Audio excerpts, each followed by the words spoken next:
Bonjour à toi et bienvenue dans cette nouvelle vidéo de trucs et astuces de coach pour passer l'année 2021 en douceur.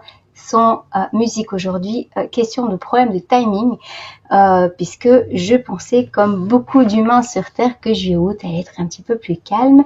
Eh bien non, on voit que les gouvernements profitent de cette accalmie, du fait que des gens sont occupés à faire autre chose pour renforcer la dictature. Alors, suite à l'annonce d'Emmanuel Macron, dans notre association, nous avons reçu beaucoup de demandes, de conseils, beaucoup d'inquiétudes par rapport à la suite des événements, surtout en France, bien évidemment. Et donc, pourquoi? Parce que notre cerveau a tendance à se faire des films par rapport à ce qui pourrait arriver, et c'est très bien parce que finalement ces films nous permettent de nous mettre en action. Mais quand ces films réels ou imaginaires sont trop importants, eh bien ça va faire l'effet inverse que de mettre en action des choses. Ça va plutôt figer et on va parler de problèmes déjà traumatiques, et donc émotionnellement ça va faire l'effet inverse que celui de pouvoir faire des choses pour ne pas vivre ce que j'appellerais clairement une persécution. Alors, je vais te proposer des vidéos que j'ai déjà données il y a quelques temps, qui sont toujours d'actualité. La première vidéo que je vais mettre dans la description, donc c'est se connecter au moment présent pour ne pas céder à ces suppositions qui peuvent arriver. Il y a des choses qui vont arriver, d'autres qui n'arriveront pas. En tout cas, lorsqu'il y a des suppositions, eh bien, c'est de rester connecté à ce qui est maintenant, parce que il y a ce qu'on croit qui va arriver, et souvent on peut tendance à imaginer le pire. Ça, c'est une question de personnalité. Imaginer le pire pour s'y préparer, ou d'autres qui seront tout à fait dans le déni. Donc, cette vidéo, je vais te la mettre dans la description. Je vais te mettre aussi un article du blog qui s'appelle Reste ancré, parce que c'est vraiment cet ancrage au niveau du présent qui va te permettre de prendre des bonnes décisions et pas de prendre des décisions dans la panique. Et donc de trouver le juste milieu entre la réalité et entre ce que tu pourrais supposer être, et ne pas être non plus dans le déni que tout va aller bien, comme c'est le cas depuis 1 an et demi de la majorité des personnes. Alors, ce que nous sommes en train de vivre, c'est clairement quelque part une persécution et d'autre côté une libération, puisqu'il faut savoir, c'est ce que je dis aux personnes que j'accompagne dans la sortie de l'emprise, de la manipulation, c'est qu'en fait quand une communauté, une famille, une secte est en train de rejeter une personne, c'est que cette personne n'a tout simplement plus sa place parce qu'elle voit les choses autrement et qu'elle est en train d'aller vers son libre arbitre et sa liberté d'être. Et ça plaît pas aux personnes qui veulent dominer. Donc forcément, il y aura des persécutions. Et donc, ces persécutions, on peut les voir des deux côtés, on peut les voir dans la panique de perdre quelque chose, et on peut les voir aussi dans on va vers quelque chose de nouveau. Donc ça fait peur, c'est normal, le cerveau n'aime pas au niveau de l'inconfort, l'inconnu, parce que pour lui c'est insécurisant. Mais par contre, ce qui est positif, c'est qu'après ça, il y a moyen de créer quelque chose de différent. Je vais te mettre aussi dans les liens, les vidéos sur le lien entre les sectes, le vaccin et ce que nous sommes en train de vivre maintenant. En tout cas, ce sont les liens que moi j'ai pu vivre de par mon expérience, quand même de 33 ans dans une secte, d'avoir eu un vaccin avec des effets secondaires très forts, enfin même plusieurs vaccins dont je me sors tout doucement maintenant. Je vais te mettre aussi le décodage du discours de Bill Gates, parce que c'est intéressant que tu puisses montrer aux des personnes qui sont encore sceptiques au niveau des intentions des personnes qui nous gouvernent, eh bien, de voir d'une vidéo d'il y a 1 an et demi qui a été décodée au niveau gestuel et au niveau verbal, d'un discours vraiment très commercial. Qu'est-ce qui se passe maintenant est vraiment lié à ça. Au niveau de la manipulation, c'est très important d'aller dans le passé pour montrer aux personnes que ce que les personnes ont dit il y a 1 an et demi sont en train de se mettre en place. Et que, pourquoi? Parce que ce sont des personnes qui sont constantes. Et donc oui, peut-être que des fois elles peuvent se tromper, mais parce qu'on ne connaît pas l'avenir et que les manipulateurs ont le chic de changer leur plan aussi pour raison X ou Y, parce que ça fait partie de la vie aussi. Et donc le fait de pouvoir montrer ça aux personnes, ça va avoir un effet de faire des liens entre le passé et le présent pour qu'elles puissent comprendre que c'est pas vous qui inventez des choses, mais que vous basez sur des choses qui existent vraiment. Donc ce décodage, il est un peu long, c'est plus d'1 heure, mais vraiment, on peut le voir en plusieurs fois sur ce qu'a dit Bill Gates par rapport à tout ce qui est en train de se passer maintenant. Et puis, je mettrai aussi dans le lien la vidéo sur les dérives sectaires repris donc les caractéristiques des dérives sectaires reprises par l'UNADFI, l'organisme officiel en France de lutte contre les dérives sectaires, et ce qu'on est en train de vivre maintenant, pour prendre des références universitaires et montrer que finalement c'est pas nous qui disons que c'est ce que nous sommes en train de vivre à un niveau sectaire important, mais que c'est par leur propre caractéristiques à eux. Donc il faut toujours travailler avec les manipulateurs, il faut toujours travailler avec leur propre mode d'emploi, leurs propres règles du jeu, puisque de toute manière ils ne les suivent pas. Donc ça, c'est important de le faire. Ce que nous sommes en train de vivre pour les personnes qui ne désirent pas se faire vacciner, c'est de l'ostracisme, c'est de la discrimination, c'est de l'injustice, c'est de la maltraitance, c'est mettre les gens devant un faux choix, c'est-à-dire qu'on leur dit, en fait, tu as le choix, mais en fait, si tu choisis ça, tu auras des conséquences, et donc on va remettre la responsabilité sur la personne. Et là aussi, je mettrai dans la description le lien sur la playlist de « Je sors pas à pas de la manipulation mentale ». Nous sommes dans cette manipulation. Au niveau mondial, on appelle ça l'ingénierie sociale. Je t'encourage à faire des recherches là-dessus si tu ne le sais pas, dans le but de pouvoir être en cohérence avec toi-même et de tenir bon. Parce que j'entends des personnes qui sont en semi-conscience, c'est-à-dire qu'elles voient qu'il y a quelque chose qui cloche, mais qui disent « moi, je voulais pas le faire et je l'ai fait quand même ». Et donc, en fait, cette manipulation amène aux gens à s'auto-abuser. Donc, elles s'auto-manipulent, elles s'auto-abusent.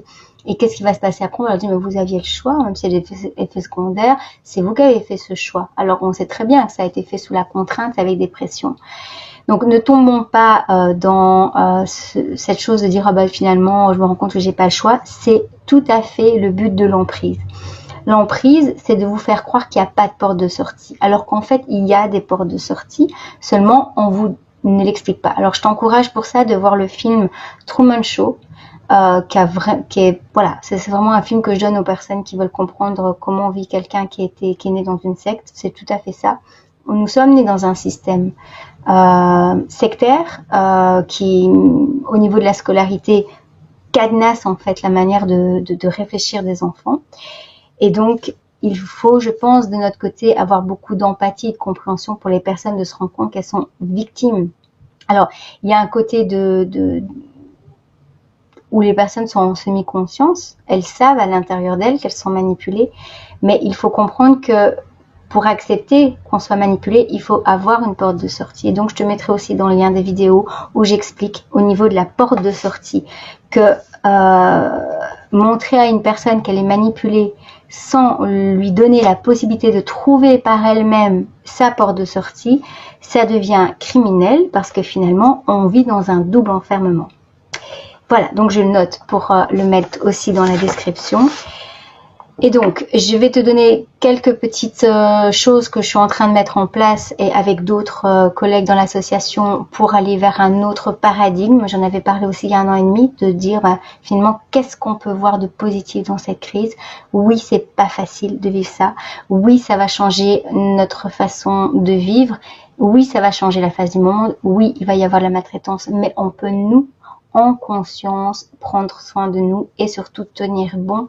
Parce que une fois qu'on cède, je dis pas qu'une fois qu'on a fait le vaccin, c'est fini, j'en sais rien. Il y a des personnes qui disent oui, ceux qui ont fait 1 dose, 2 doses, ils vont mourir dans 2 ans, ils vont avoir des maladies. Certainement, possiblement, j'en sais rien. Et moi-même, les gens qui ont fait 1 ou 2 doses et qui me disent j'aurais pas dû, je le regrette, eh bien, je dis c'est comme la cigarette, tu peux arrêter quand tu veux. Donc, peut-être que ce qu'on pense qu'il va avoir comme changement, ça va se mettre que dans les 4e doses. Peut-être que les 1ère ou 2e doses de certains vaccins n'auront pas de conséquences. On est dans le flou total. Mais en tout cas, quand on a commencé à être dans un marasme, c'est vraiment stupide de dire parce que j'ai commencé à mettre un pied dedans, je m'enfonce. Donc moi, je pense que c'est important au niveau des personnes qui nous entourent, de nous ne pas les rejeter. Parce que du coup, si les non-vaccinés rejettent les vaccinés, on fait la même chose qu'eux, donc on ostracie aussi. Chacun est libre de ses choix, de comprendre aussi que des personnes qui l'ont fait malgré elles il y a de l'abus derrière et cette histoire d'abus, c'est quelque chose de très complexe à comprendre et de très puissant. Donc, ne tombons pas dans ce panneau de mettre les uns contre les autres. Par contre, il y a plein de choses créatives à faire et je te rappelle que pour moi, être créateur de sa vie, c'est réveiller le côté divin, le côté spirituel qu'on a en nous. Pas le côté gourique, mais le côté spirituel. Alors, nous, on a mis en place plusieurs choses dans notre association. La première qui va arriver incessamment sur peu, je pense ce soir ou demain, c'est 3 personnes, moi et 2 autres personnes, un psychanalyste et une personne aussi formée en programmation neurolinguistique. Nous avons fait des vidéos pour vous donner des autres repères et pouvoir les diffuser autour de vous. Et donc ce trio, il s'appelle les Luminaires, luminer l'air dans lequel nous sommes en train de vivre. Voilà, donc abonne-toi à ma chaîne si tu veux pouvoir voir ces vidéos et sur le site de sortiedemprise.com, sortie d'emprise, tout au pluriel parce qu'on est dans plusieurs emprises. Dans notre site chocopa.be, nous proposons aussi des formations spécifiques aux personnes qui sont dans l'entrepreneuriat, dans l'accompagnement, pour aller vers un monde plus collaboratif, solidaire et pour aller vers l'autonomie en apprenant des techniques de libération émotionnelle rapide et qu'on peut faire seul et aussi en groupe de manière autonome et sécuritaire. Enfin, je te rappelle aussi qu'il y a le fameux site Animap, qui je mettrai aussi dans les liens, qui est un réseau de personnes qui disent qu'ils ne vont pas demander le pass sanitaire ou le masque ou le vaccin pour qu'on puisse utiliser leurs services ou que l'on puisse acheter nos cours chez eux. Et donc, je pense qu'il y a aussi des infirmières, des aides-soignants qui vont créer des choses qui vont permettre aux personnes qui ont peur parce qu'elles sont enceintes, qu'elles ne pourraient pas avoir accès à l'hôpital, à pouvoir avoir des soins. Donc finalement, on peut voir les choses de manière catastrophique ou on peut le voir de manière créative. Et quand on est créateur, on est acteur. On n'est plus dans le subir, on est dans l'agir. Il y a un moment où, oui, on peut avoir peur, être triste, et trouver que c'est injuste. Et c'est ok. J'appelle ça le côté de la victimisation qui est nécessaire aussi pour chacun.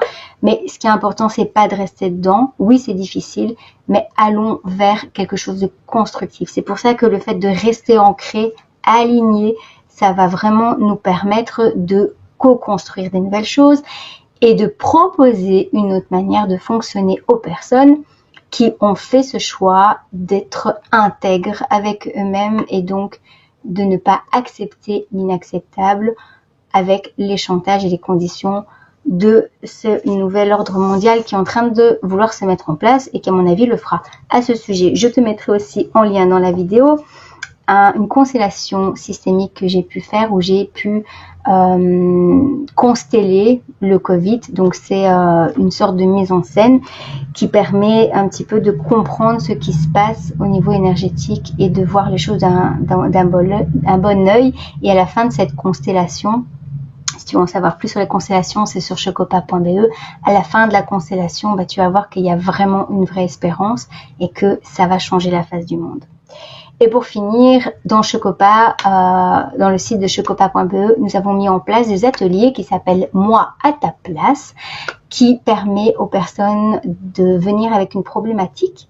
On peut plus travailler, on peut plus faire ça, je suis pas bien, que ce soit professionnel, que ce soit personnel. Et il y a un collectif qui va être là pour lui proposer des idées. Cette personne va repartir avec un plan d'action, plein d'idées dans sa tête et avec un choix dans ses actions pour pouvoir être acteur et actrice de sa vie et d'aller vers quelque chose d'autre. Énergétiquement, quand on subit, c'est culpabilisant, c'est fatigant, c'est plombant, c'est démoralisant. Quand on commence à agir, qu'on reconnaît qu'il y a cette maltraitance et qu'on n'est pas dans une colère destructrice, mais dans une saine colère constructrice, eh bien, on peut mettre en place des choses merveilleuses. Et là, on est vraiment pour moi, on est vraiment dans la vraie vie. C'est-à-dire qu'on choisit pleinement là où on veut aller et on apprend énormément au niveau humain, qui amène beaucoup vers l'empathie. Et au niveau d'aller dans le professionnel, ce que l'on a envie d'être, donc de faire briller sa lumière finalement. Sur ces belles paroles, je te souhaite une bonne journée. Tiens bon, tu n'es pas seul, nous ne sommes pas seuls. Fais ce qui est juste pour toi dans les deux cas et ne sois pas dans le jugement aussi dans les deux cas. Chacun fait ses choix en fonction de son vécu et de son degré de conscience aussi. Voilà, je te dis à tout bientôt. Et ressource-toi surtout finalement en regardant tout ce qui est positif autour de toi, c'est important. Ciao, ciao!